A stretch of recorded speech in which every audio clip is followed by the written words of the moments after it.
transitado por toda la carta que el apóstol Pablo, dice el Señor, inspirado por el Espíritu Santo, le ha escrito a las personas que creían en Jesús en Corinto. Y hoy llegamos al capítulo 16. Diga conmigo, 16. 16 capítulos tiene esta carta. Para llegar a este capítulo 16 tuvimos que haber pasado por los anteriores 15. Él aclara en el capítulo 1 situaciones tales como que en Corinto había personas que habían fraccionado la iglesia, cosa que Dios aborrece, porque la gente se había hecho fan de personas como Pedro, que era un apóstol, o Pablo, que era otro, o Apolos, que era un excelente evangelista. Algunos decían que eran de Cristo, pero sus actitudes dejaban mucho que desear. Entonces él les señala en ese capítulo que eran carnales, porque donde hay divisiones, la carne, el sistema de la carne es el que gobierna y no del espíritu. En el capítulo 2, el apóstol les recuerda que a pesar de haber nacido de nuevo, porque recordemos que solo hay 3 clases de personas en este planeta: aquel que solo ha nacido de su papá y de su mamá.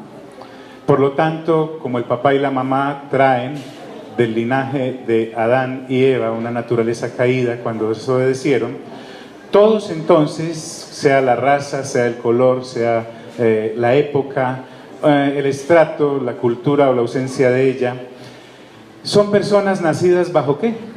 ¿Bajo qué? Bajo pecado. Habiendo nacido bajo pecado, tenemos una mente carnal y cometemos pecados, porque el que nace bajo pecado, por su naturaleza, comete pecados. Pecado la carrera, pecados la especialización.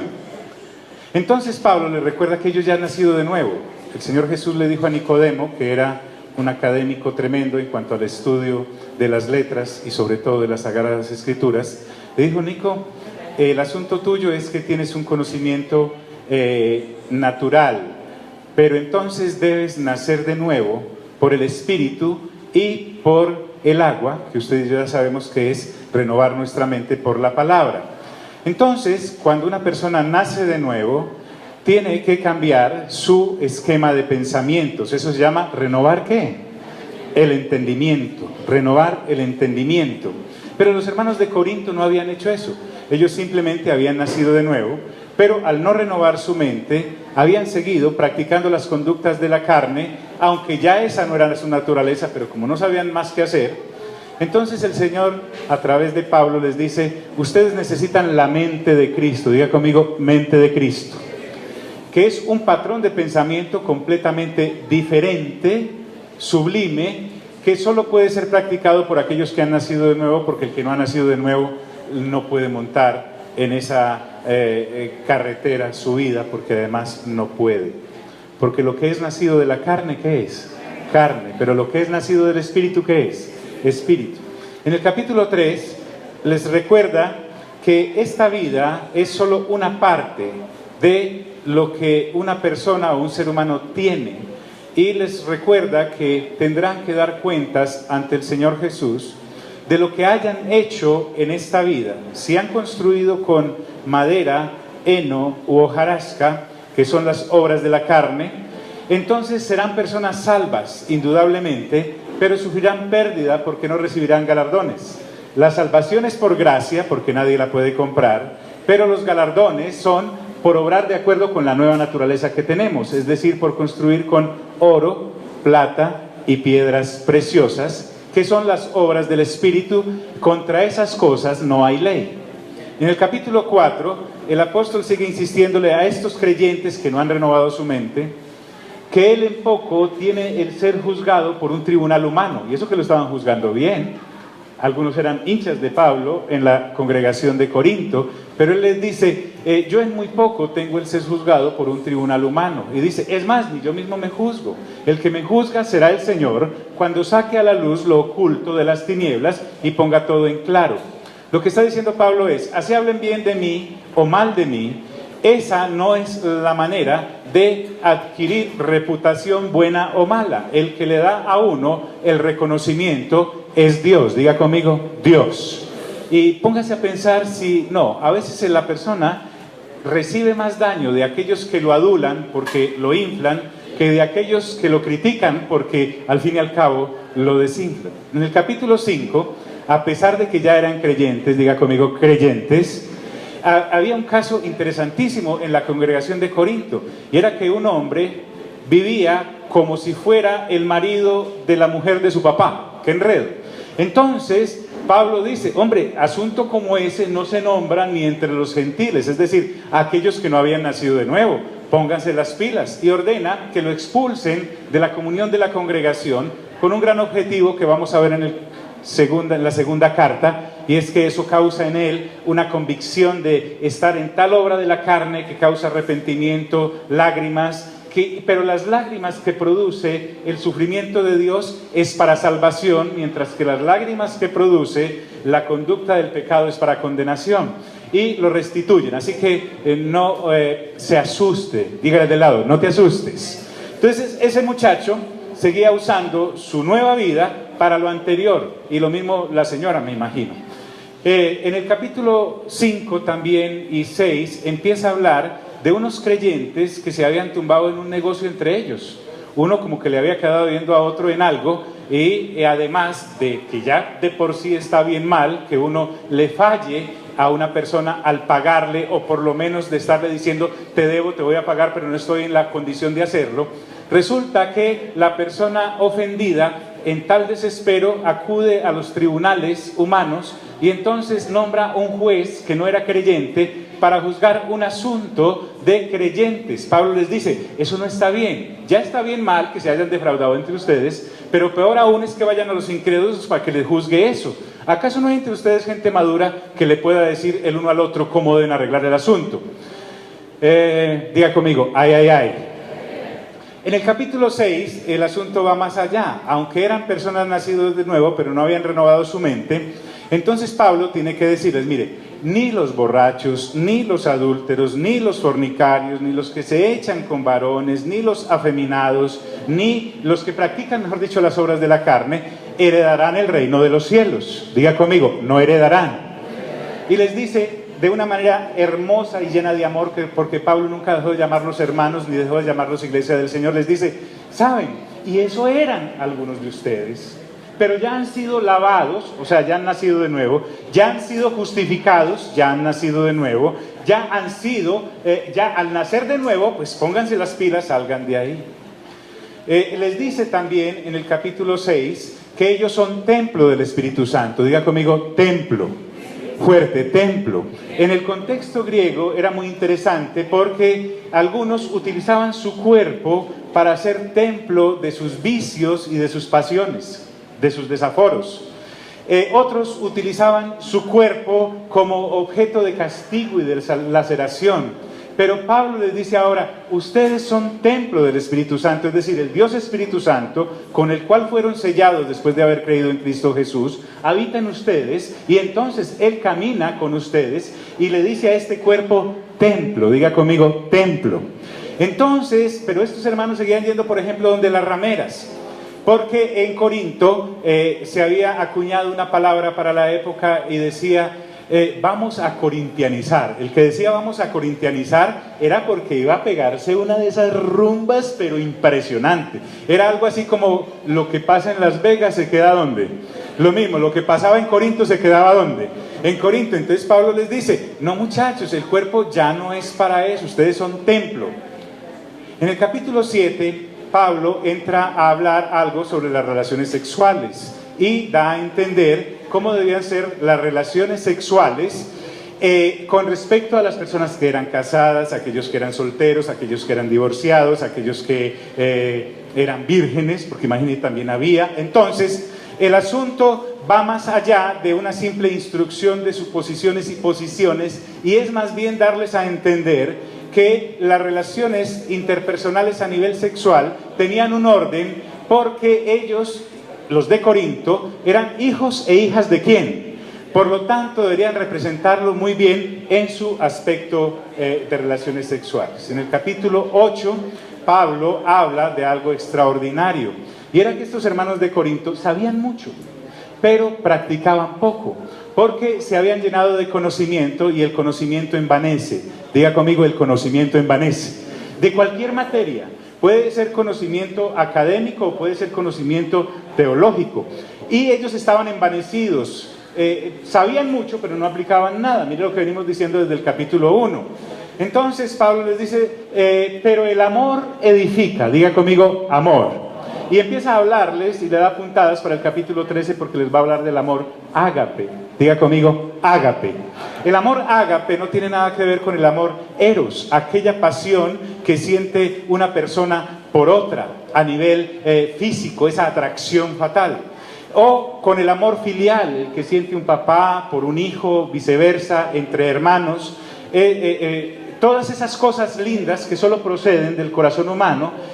Pablo les empieza a hablar del amor ágape, que es el amor que se practica entre el Padre, el Hijo y el Espíritu Santo, y que consiste en querer el bien de la persona amada sin recibir nada a cambio. Solo me interesa que tú seas bendecido, no ese amor de me das te doy. Ese es el que Pablo quiere mostrarle a los de Corinto. Entonces en ese capítulo 8 les enseña que el conocimiento envanece, pero el amor ¿qué?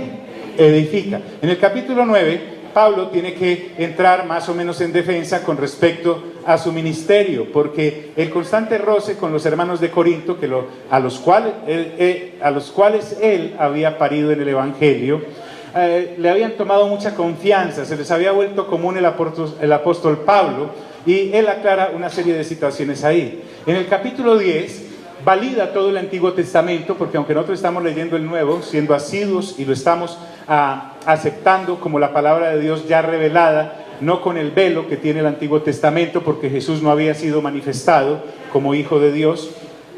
Pero entonces valida todo el Antiguo Testamento y les muestra cómo lo que estaban practicando en Corinto, los israelitas, aunque los de Corinto eran gentiles, no eran del pueblo judío, él les dice, lo mismo que están haciendo ustedes ahora, lo hicieron los judíos hace cientos de años y les fue mal. Les habló de la idolatría, les habló de la perversión sexual, les habló de las divisiones, 5 cositas que habló ahí.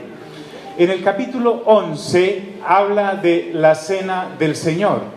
Resulta que la cena del Señor, donde usted y yo compartimos el pan y el vino, que son el símbolo de lo que el Señor Jesús hizo en la cruz del Calvario, y cada vez que nos reunimos en su nombre lo practicamos, ellos lo habían convertido como en una especie de minibar, tanto que algunos salían casi que borrachos o a punto de estallar de todo lo que habían comido, mientras que otras personas que no habían podido llevar nada a esa reunión salían con hambre. Entonces se sentaban allá los que les estaba yendo bien en la vida con su faisán y con su langosta y con todo el venado, mientras que aquel que le estaba yendo mal no podía sentarse sino con la langosta, pero la morcilla langosta, mirando, babeándose cómo estaba comiendo el otro y se empetacaba. Les faltaba amor. Diga conmigo, amor. También en el capítulo 11 les habla y les dice, miren, ustedes les falta entender el orden de autoridad. El Dios Padre es la cabeza de Cristo. Cristo es la cabeza de todo varón, y el varón que está sometido a Cristo, que a la vez está sometido al Padre, es la cabeza de la mujer, en plena armonía y decencia, porque de Dios procede todo lo bueno, todo lo agradable y todo lo que, todo lo perfecto. Entonces arregla eso. En el capítulo 12 les habla de los dones, porque las personas no se habían dado cuenta que los dones espirituales son como los órganos de los sentidos del cuerpo de Cristo. Y entonces les habla de la profecía, les habla de las sanidades, les habla de los milagros, les habla de el discernimiento de espíritus, les habla de hablar en lenguas, les habla de interpretar esas lenguas, etcétera. Y les dice, esos dones no son de ustedes, son del Espíritu Santo, que se los da a cada uno como Él quiere. Ahora no vengan a comportarse como si no lo hubieran recibido, porque estas personas habían hecho mucho énfasis en el hablar en lenguas y casi que humillaban a los que no hablaban en lenguas, y Pablo les entra a explicar que no todos hablan en lenguas, así como no todos hacen milagros, o son apóstoles, o son profetas, etc. En el capítulo 13, entonces, habla del amor. Diga conmigo, amor. Y les habla extensamente del amor ágape, porque Pablo quiso enseñarle a estos congregados de Corinto que como el conocimiento envanece, y si alguien tenía conocimiento en las cosas de Dios era Pablo, tanto que en el capítulo 12 de segunda de Corintios dice que él fue arrebatado al tercer cielo. Diga conmigo, tercer cielo. Y dice que vio cosas que no le era posible transmitirle en palabras a las personas, indecibles, dicen algunas versiones. Pero que él los iba a poner a convencerlos a ellos desde el conocimiento, que los iba a amar como un padre ama a sus hijos, porque necesita sacarlos de esa inmadurez para que ya no piensen como niños, para que ya no hablen como niños, etc. En el capítulo 14 habla del orden en un servicio como estos y les enseña a aquella gran premisa que es que uno es el que gobierna el don y no el don el que lo gobierna a uno. Entonces les dice, si usted va a hablar en lenguas, hágalo así, si las va a interpretar, hágalo así, si tiene una profecía, dígala así, si tiene un salmo, cántelo así, si tiene una revelación, compártala así, etcétera, etcétera. En el capítulo, en el 15, acabamos de hablar de la resurrección, porque resulta que la corriente griega, cuyos representantes eran, por ejemplo, los epicúreos y los estoicos, decían que después de la muerte no había nada. Entonces, como después de la muerte no había nada, se acuñó una frase que dice, comamos y bebamos, que mañana ¿qué? Moriremos. Manejémonos bien o manejémonos mal, como no pasa nada después de la muerte, hagamos todo lo que haya que hacer aquí. Entonces Pablo les dice, necios, ustedes no conocen a Dios.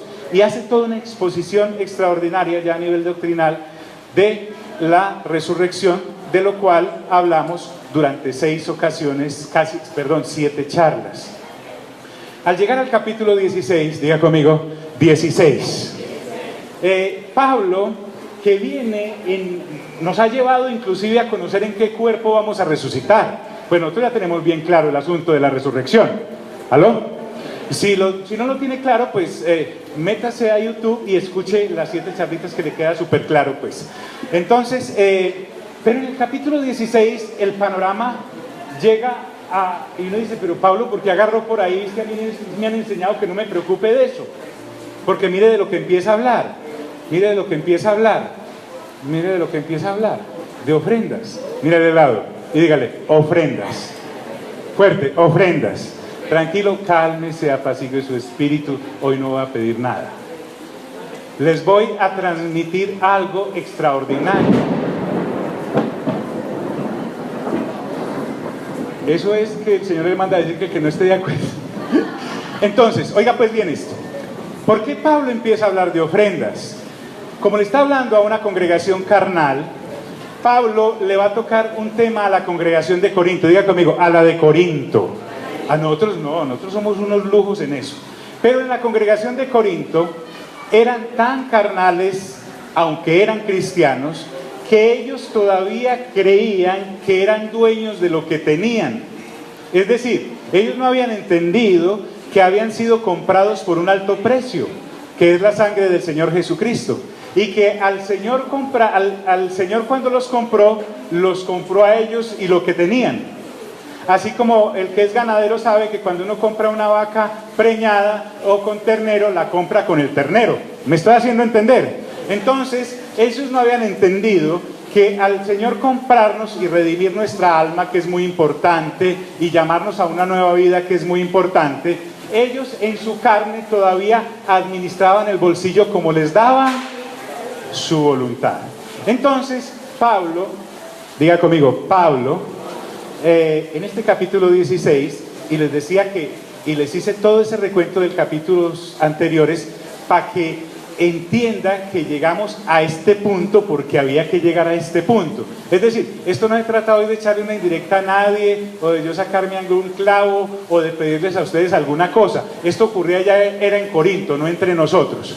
Entonces dice, en cuanto a la ofrenda para los santos, diga conmigo, ofrendas. Pablo les va a esbozar algo. él tenía una gran dignidad además. Pablo trabajaba con sus propias manos haciendo tiendas para sustentarse él y todos los de su ministerio, para no serle una carga a los de la iglesia de Corinto. El asunto con los de la iglesia de Corinto es que era una iglesia billetuda, tenían plata, pero eran tan carnales que la administraban como ellos les daba la gana. Pablo, en la carta a los filipenses y en la carta a los tesalonicenses, revela cosas interesantes, y en la segunda carta a los corintios todavía mayores, que eran de mucha intimidad. Entonces, por ejemplo, Pablo les dice en la segunda carta: yo les prediqué a ustedes el evangelio de gratis, porque el que de gratis recibió, de gratis ¿qué? Debe dar. Pero les dice: yo he despojado a otras iglesias, las de Filipo y la de Macedonia, que eran los tesalonicenses, para predicarle a ustedes de gratis. Eso es un crimen. Pero cuando se trataba de pedir para otros, Pablo sí se despachaba. Entonces Pablo nunca vaciló en atender las necesidades de otros a través de una ofrenda que podía solicitar. Quiero saber si me estoy haciendo entender hasta ahí. ¿Aló? ¿Están aquí? Muy bien. Si no, les vuelvo a repetir los otros 15 capítulos. Entonces dice: en cuanto a la ofrenda para los santos. Así que cuando Pablo habla de recoger una ofrenda, él nos da a entender con los 15 capítulos anteriores que hemos enumerado, que esto era tan importante como tener claro la doctrina de la resurrección.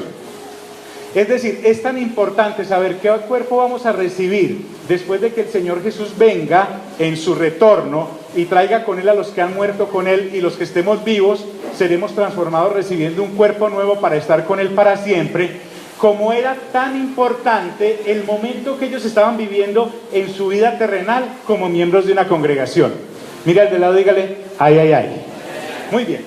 En cuanto a la ofrenda para los santos, Pablo les dice: haced vosotros también de la manera que ordené en las iglesias de Galacia. Diga conmigo: ordené. Fuerte: ordené. Este no es si les parece. Pablo es un apóstol nombrado por Jesucristo para la edificación de los gentiles. Entonces, recibir la palabra de un apóstol como el apóstol Pablo era recibir la revelación que él había recibido de parte de Dios para guiar a la congregación. Entonces Pablo les dice a los de Corinto: ojo, que ustedes en su inmadurez, en su eterna niñez, en su mente carnal no renovada, están dejando por de lado la gran familia que tenemos en Cristo Jesús, y algunos de ellos están pasando unas necesidades impresionantes. Entonces les dice: haced vosotros también de la manera que ordené en las iglesias de Galacia. Galacia era una tremenda región conformada por varias congregaciones. Pablo, que era un apóstol itinerante, él iba de congregación en congregación. Muchas las había fundado él, otras las alimentaba porque la habían fundado otros, con la revelación de la palabra de Dios. Resulta que estas congregaciones en Galacia se habían vuelto un ejemplo, aunque algunas de ellas tenían tremendas situaciones de pobreza. Por ejemplo, la iglesia en Tesalónica era una iglesia que había recibido una persecución a pesar de ser gentil, como la habían recibido los judíos de Jerusalén, porque es que cuando un judío se convertía, o un israelita se convertía a los caminos del Señor Jesús y aceptar que era el Mesías y el Hijo de Dios, la persecución no solamente era como con la que nos hacen a nosotros en la casa, que nos deja hablar la mamá, o nos dice se cambió de religión, quién sabe a dónde está yendo esta loca. No, esa no era solo la persecución era además financiera. Lo despojaban de su herencia, los despojaban de sus bienes, e inclusive podían llegar a matarlos por blasfemos. Pero en Tesalónica, disculpe que avance a una carta que vamos a ver a partir del próximo martes, los martes. En Tesalónica, estos gentiles habían recibido de los otros gentiles una persecución similar a los que habían recibido los judíos en Jerusalén. Entonces Pablo les dice a los de Tesalónica que ellos, en medio de su pobreza, se mostraron dignos en cuanto a la ofrenda que se estaba recogiendo para una congregación hermana, cosa que no habían hecho en Corinto, que ellos estaban supremamente bien, pero por su falta de amor eran indolentes. Mira el de lado, dígale: indolente. Indolente es no tener compasión de la situación que está pasando el otro. 2. Si eso anterior fue primero, esto es 2. Escuche. Esta enseñanza es solo para creyentes que hayan nacido de nuevo y que estén renovando su mente. Esto, la Biblia no es para gente que no ha nacido de nuevo. No le entra, no la puede entender porque es a nivel espiritual. Pero el que ha nacido de nuevo sí la entiende. Pero si no ha renovado su mente, para efectos del reino, da lo mismo como si no hubiera nacido, porque sigue haciendo lo que le da su voluntad. Muy bien. Haced vosotros también de la manera que ordené en las iglesias de Galacia. Entonces, esta ofrenda que Pablo va a entrar a decirle a ellos que recojan, es una ofrenda para la iglesia en Jerusalén. Si usted lee atentamente Hechos de los Apóstoles, va a encontrar que Agabo, que era un profeta, dijo que vendría un hambre sobre toda la tierra de Judea, la que efectivamente sucedió en tiempos del emperador Claudio. ¿Recuerdan la película? Claudio. Sí, ¿recuerdan eso? Muy bien. Entonces, en la congregación en Jerusalén empezaron a pasar unas necesidades pero tesas. Y dice, a pesar de que allá ya practicaban la generosidad, en el capítulo 4 de Hechos, en el capítulo 5 de Hechos, usted encontrará escenas como esta. Dice que los que tenían propiedades iban y vendían algunas de ellas, ponían el precio de lo que habían vendido a los pies de los apóstoles y los apóstoles distribuían según la necesidad de los que estaban allí congregados. Había gente también que fingía ofrendar. En el capítulo 5 de Hechos, Ananías y Zafira, para entrar en el boom de dar y llevarse el renombre, vendieron una propiedad y entre ellos dos acordaron, vamos a decir que la vendimos en tanto y que estamos llevando la totalidad del precio. ¿Listo? ¿Sí, mija? Sí, mijo. Y se fueron.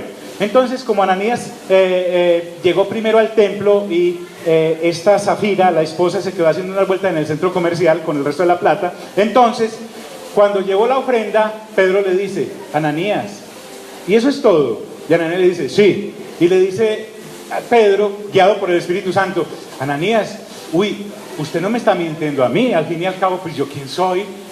Usted le está mintiendo al Espíritu Santo. ¿Y sabe qué pasó? ¿Sabe qué pasó? ¡Pum! El Espíritu Santo lo mató, ¿cierto? Entonces, al rato, fueron y lo enterraron. En esa época el trámite era de una.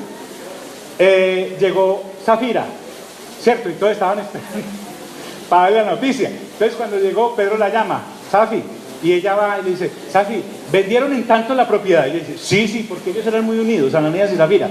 Dice, sí, en tanto la vendimos. Y esto es todo, sí. Dice, ¿por qué convinieron ustedes dos en tentar al Espíritu Santo? Y entonces ella también, ¿qué? Muerta. Los jóvenes la llevaron y la enterraron al lado del marido, juntos para siempre, ¿cierto? Dice que a partir de ese momento un gran temor en no, imagínese usted. Entonces, pero lo que te estoy diciendo es que en la iglesia de Jerusalén ya practicaban la generosidad. Ellos no se empobrecieron por dar, ellos se empobrecieron porque vino un hambre tremenda sobre toda la tierra, así como vino sobre Belén de Efrata cuando en el libro de Ruth el esposo de Noemí y sus dos hijos se tuvieron que ir para Moab porque había un hambre tremenda. Lo mismo ocurrió en Jerusalén, vino un hambre, pero no fue porque daban, sino que vino un hambre. Diga conmigo, hambre. Pero en Corinto estaban súper bien. Y dice, entonces, haced vosotros también de la manera, apenas voy en el versículo 1, Dios mío, haced vosotros también de la manera que ordené en las iglesias de Galacia. Entonces, la ofrenda era para la iglesia en Jerusalén. La enemistad de los conciudadanos de los israelitas que vivían en Jerusalén contra aquellos que habían creído en el Evangelio los había sometido a esas persecuciones financieras que ya les enumeré. Pero lo que Pablo va a traer aquí a colación es que los gentiles tenían una deuda más que material con la iglesia de Jerusalén, porque los gentiles no estaban incluidos dentro del Evangelio. El Señor Jesús, a propósito, es israelita. ¿Vino a través de cuál de las tribus? De la tribu de Judá. ¿De quién son los patriarcas? Abraham, Isaac y Jacob. De los gentiles. Son de los israelitas. ¿De quién son los profetas? Isaías, Jeremías, Ezequiel. ¿De quién son? ¿Todos eran qué? Gentiles, israelitas. Entonces, Israel, que tenía la vida espiritual, a través de los israelitas llegó la vida espiritual a los gentiles. Entonces Pablo, en su revelación, les va a demostrar a los de Corinto que están endeudados en lo material porque aquellos sembraron en ellos a Cristo, que es lo espiritual. Mira al lado, dígale, ay. Muy bien. Les dice, cada primer día de la semana, diga conmigo, cada servicio. Muy bien. En cada servicio, ¿en qué se reunían? En este caso ellos se reunían el primer día de la semana. Pablo da a entender algunos principios. Cuando dice cada primer día de la semana, era porque era un deber constante. No es que yo doy una vez y ya, respiré, me convertí en 1958 y desde ese día no ofrendo ni diezmo. No, Pablo dice cada primer día de la semana. Es decir, cada semana usted debe ofrendar. Y dice, cuando dice el primer día de la semana, no solamente está hablando de si le parece, sino que es una obligación. Por eso les dije que esta enseñanza no la deberíamos ni sacar en YouTube. Es solo para creyentes, para personas nacidas de nuevo y que han renovado su mente.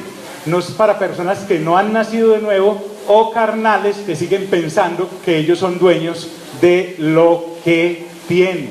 Entonces dice, es un deber constante, primer día de la semana. El cristiano está obligado a dar cada vez que se presente una necesidad, no cada vez que a él se le antoja. Y lo que podemos deducir de esto es que el cristiano da sistemática y constantemente, porque sistemática y constantemente Dios le está proveyendo. Ahora vamos a ver otro principio, y es que Dios nunca te pide que des de lo que no tienes, sino que te dice que des de lo que ya Él te ha dado. ¿Aló? ¿Me hago entender?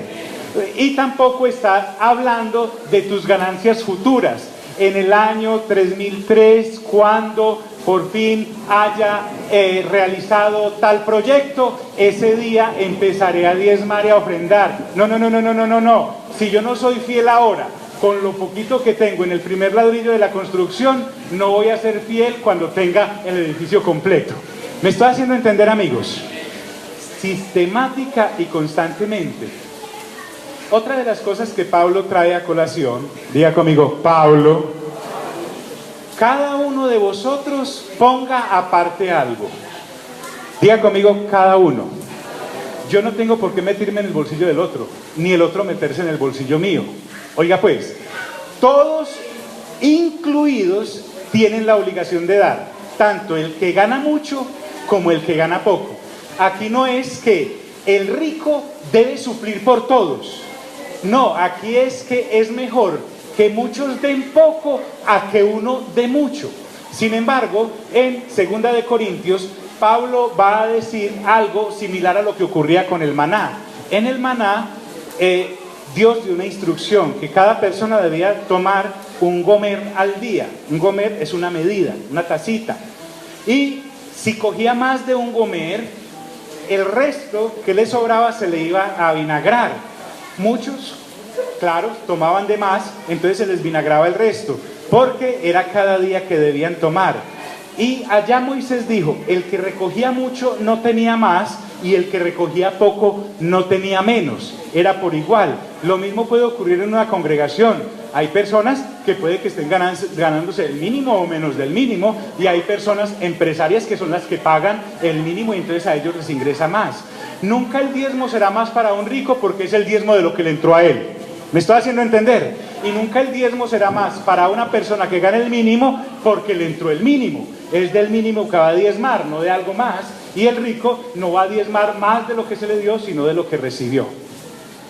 Quiero saber si me estoy haciendo entender hasta ahí. Muy bien. Cada uno de vosotros ponga aparte algo. Todos incluidos tienen la obligación de dar. Como les dije, no solo los ricos, también los que tengan poco. Y hay algo tremendo. Dice, según haya prosperado. Es decir, de acuerdo con tus ingresos. Ya lo aclaré. Disculpen que les pregunte si me estoy haciendo entender. ¿Me estoy haciendo entender? Yo no dudo de tu gran dimensión de comprensión. Dudo de mi poca capacidad de expresarme bien. Entonces cuando les pregunto eso, no es porque dude de ustedes, sino que me estoy retroalimentando yo. Vale, listo. Según haya prosperado, de acuerdo con lo que tengas. ¿Qué debe hacer con eso?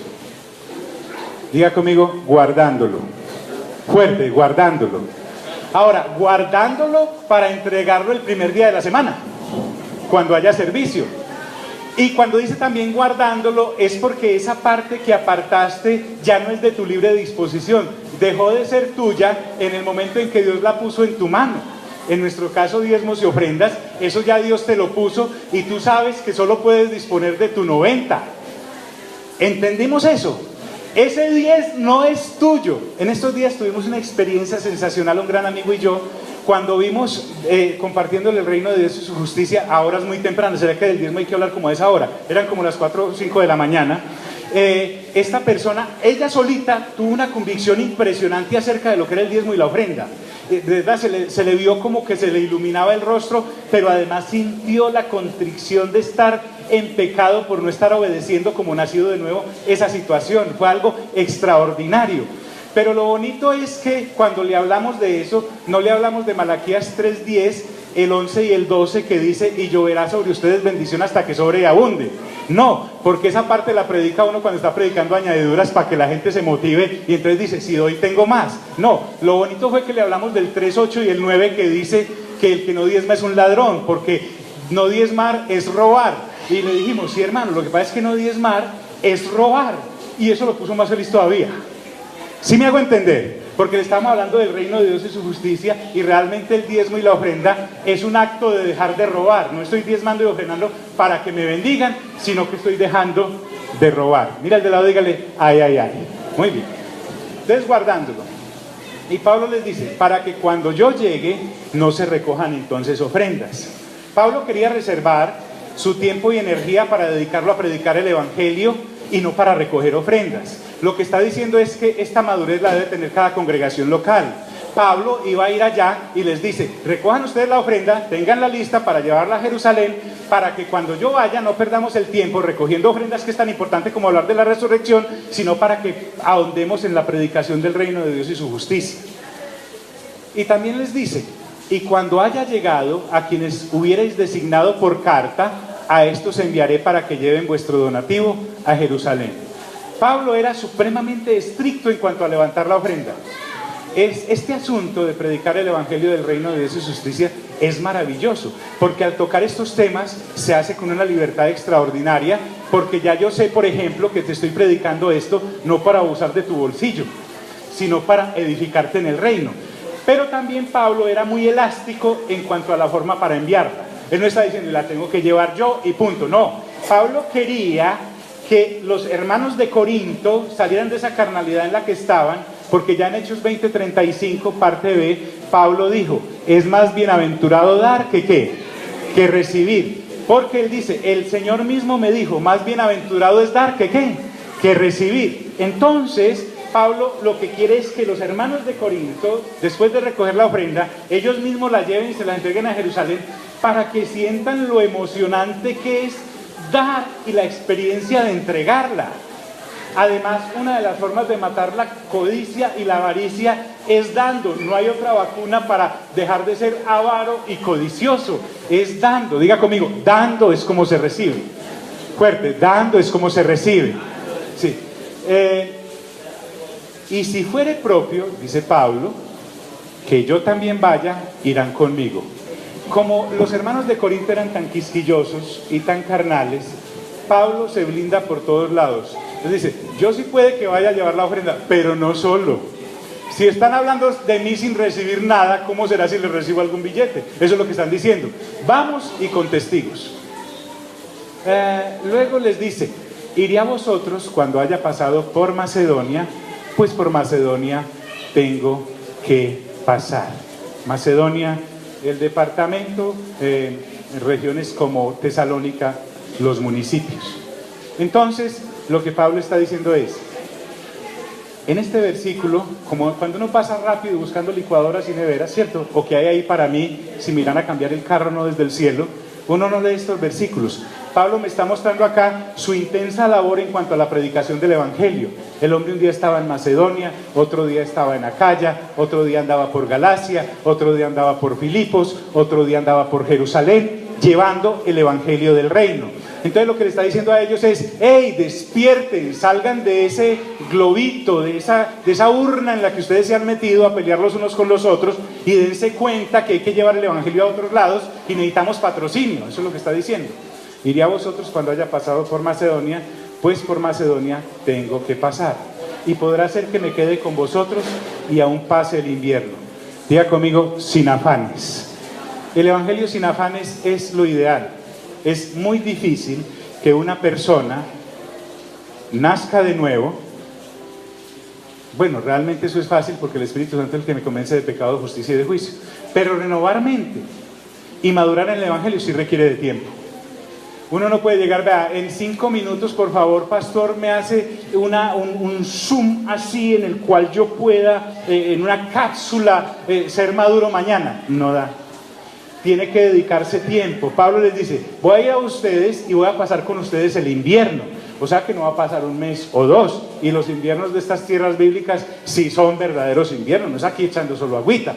Entonces, Pablo quiere quedarse con ellos porque es que Él los ama como un padre a sus hijos. Él no quiere que se queden estancados. Y les da una orden: para que vosotros me encaminéis a donde haya de ir. En nuestro contexto occidental no entendemos mucho esta aseveración, pero lo que está diciendo es: ustedes, una vez esté con ustedes allá, me van a proporcionar lo necesario para el viaje, para seguir llevando el Evangelio a los de allá. Este capítulo 16 está dedicado casi que enteramente a la situación y el engranaje completo.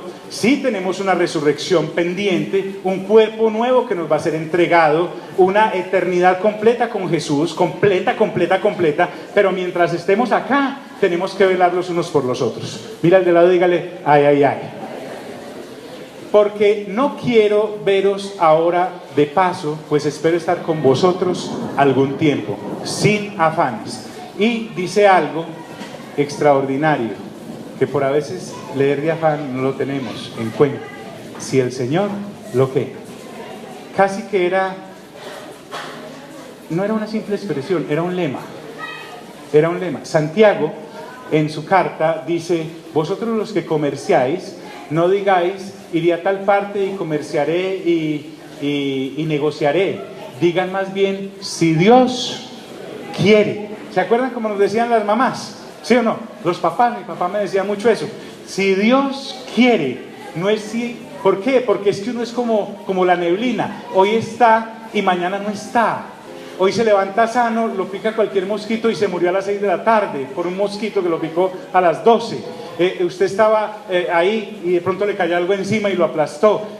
La vanidad del hombre, el ego del hombre lo ha llevado a creer que es completamente eterno. Y Pablo, él aún con la revelación que tenía, decía, si es que el Señor me lo permite.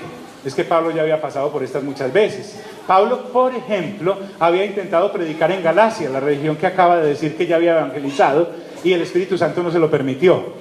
Entonces, un creyente que está madurando siempre debe decir, más que una expresión, un lema: si Dios quiere, si Dios quiere viajo, si Dios quiere me cambio de país, si Dios quiere me caso, si Dios quiere tengo hijos, si Dios quiere prospero, si Dios no quiere no prospero. Anita, una mujer muy linda en el Antiguo Testamento, lo resumió en su sencillez y dijo: el Señor es el que enriquece y el Señor es el que empobrece. El Señor es el que da la vida y el Señor es el que la quita. El Señor es el que humilla y el Señor es el que ¿qué? Que exalta. En pocas palabras, si Dios quiere, diga conmigo, si Dios quiere. Cuando Dios no quiere, vea, no quiere. Muy bien.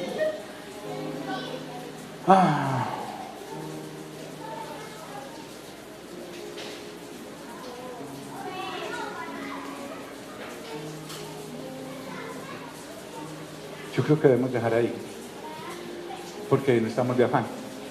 Diga conmigo, sin afán. Póngase en pie, por favor.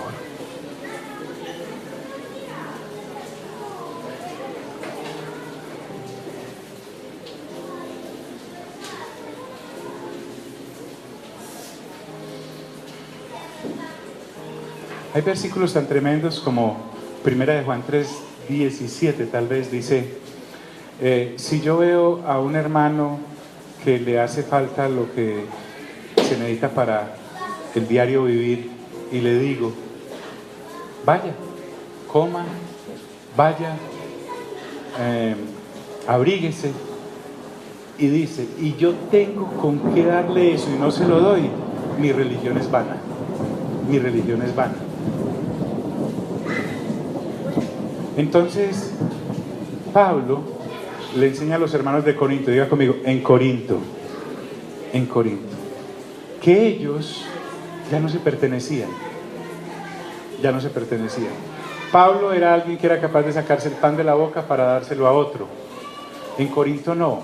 En Corinto se había afianzado la corriente del mundo y es, primero tenga su nevera llena y después de... No, en Tesalónica de lo que tenían compartían. En Tesalónica los hermanos preferían privarse de algo a lo cual el mundo te dice que tienes derecho para compartirlo con el hermano o la hermana que estaban necesitados.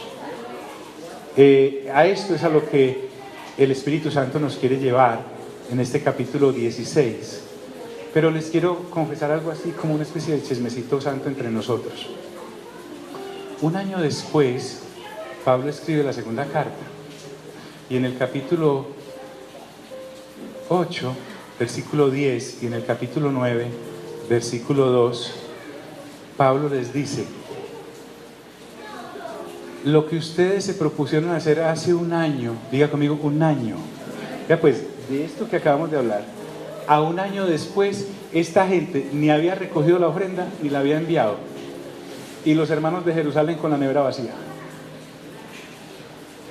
Era tremendamente impactante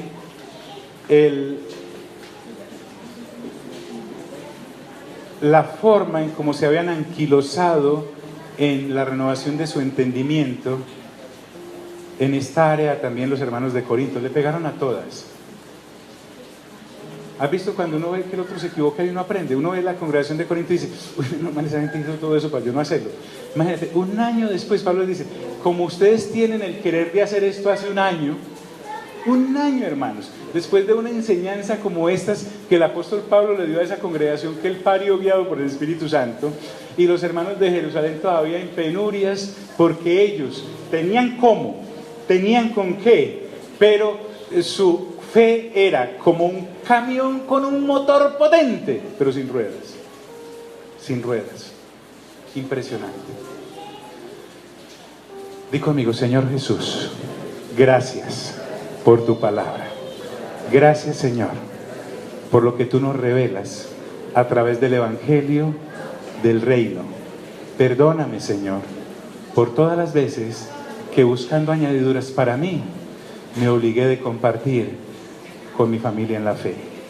Ayúdame, Señor, a recuperarme de ese letargo, de ese adormecimiento en el que el evangelio del confort me ha sometido y al cual me he sujetado. Ayúdame, Señor, a entender que la eternidad me espera, pero debo tener los pies firmes sobre la tierra. Y sobre todo, tener amor ágape con mi familia de la fe. En el nombre glorioso de Cristo Jesús. Amén. Y quiero hacer una anotación. Empiece por su familia. Empiece por la familia. Yo sé que todos tenemos familias. Todos tenemos familias. Y a algunos de nosotros nos está yendo supremamente bien. Créanme, se nos salen los billetes de las altas denominaciones por todos lados. Y algunos de nuestros familiares están mal. Si yo no hago eso con la gente que es de común, con mi papá y como mi mamá, lo voy a hacer con una cantidad de personas que apenas conocí por haber nacido de nuevo y ahora ser familia en Cristo Jesús. Primero se comienza por casa. Los animo a hacerlo. Dios les bendiga.